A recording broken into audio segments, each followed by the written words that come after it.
राजकुमारी episode 1।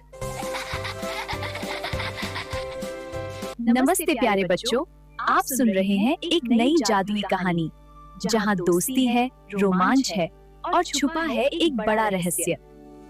प्यारे बच्चों, ये कहानी है 4 दोस्तों और एक पत्थर की राजकुमारी की। अब आप सोच रहे होंगे कि पत्थर की राजकुमारी कैसे हो सकती है? इस कहानी में राजकुमारी पत्थर की है। अब वो क्यों और कैसे बनी पत्थर की, ये सब जानने के लिए हमें ये रोमांचक कहानी सुननी होगी। आओ सुनते हैं पत्थर की राजकुमारी की ये अद्भुत कहानी। मानव, राहुल, कबीर और वरुण चारों पक्के दोस्त थे।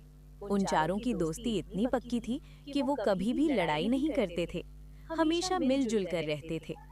उन चारों में एक बहुत अच्छी आदत थी, सबकी मदद करने की, और इस अच्छी आदत की वजह से वो हर किसी की मदद किया करते थे। कोई बूढ़े अंकल सामान लेकर जा रहे हो तो उनका सामान घर तक पहुंचा देते। किसी बूढ़ी आंटी को रास्ता पार करने में दिक्कत होती तो चारों मिलकर उन्हें रास्ता पार करवा देते। सब लोग उन्हें फिर ढेर सारा आशीर्वाद देते।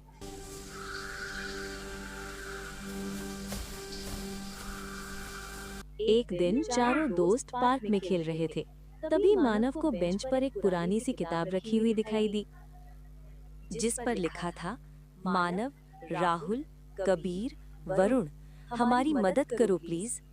किताब को देखकर मानव हैरान रह गया। उसने अपने दोस्तों को आवाज लगाई, अरे राहुल, कबीर, वरुण, जल्दी आओ, देखो मुझे ये किताब मिली है और इस पर हम सबके नाम भी लिखे हैं, जल्दी आओ।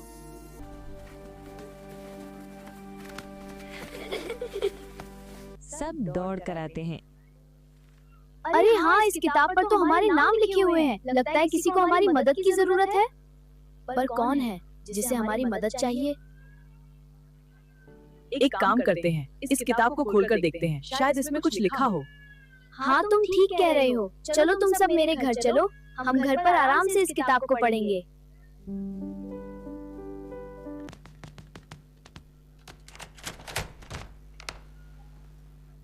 उसके बाद सब मानव के घर पहुंचते हैं और गोला बनाकर किताब के चारों ओर बैठ जाते हैं। मानव किताब को खोलता है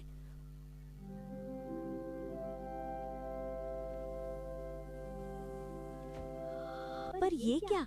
किताब में से एक तेज रोशनी निकलती है और सारे दोस्त उस किताब के अंदर चले जाते हैं और एक बहुत सुंदर शहर में पहुंच जाते हैं।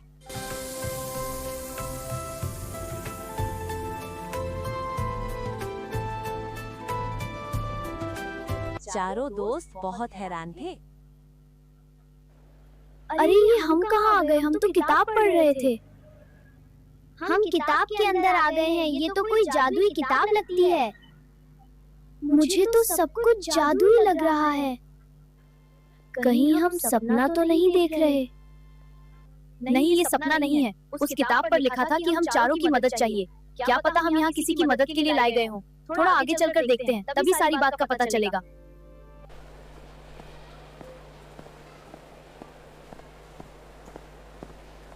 धीरे धीरे करके चारों दोस्त आगे बढ़ने लगे। चारों को भूख भी लगी थी। कुछ खाने का ढूंढते हैं। यहाँ पर तो ना कोई रेस्टोरेंट है और ना ही कोई खाने पीने की चीजों की दुकान, वरना हम कुछ खरीद कर ही खा लेते। हम सबकी जेब खाली है राहुल, हमारे पास कोई पैसे नहीं है, हम कैसे खरीदेंगे कोई चीज? कबीर सही कह रहा है, हम कुछ नहीं खरीद सकते। हम तो पता ही नहीं इस किताब के रास्ते यहाँ कैसे आ गए। पर कुछ तो खाने का लेना ही पड़ेगा।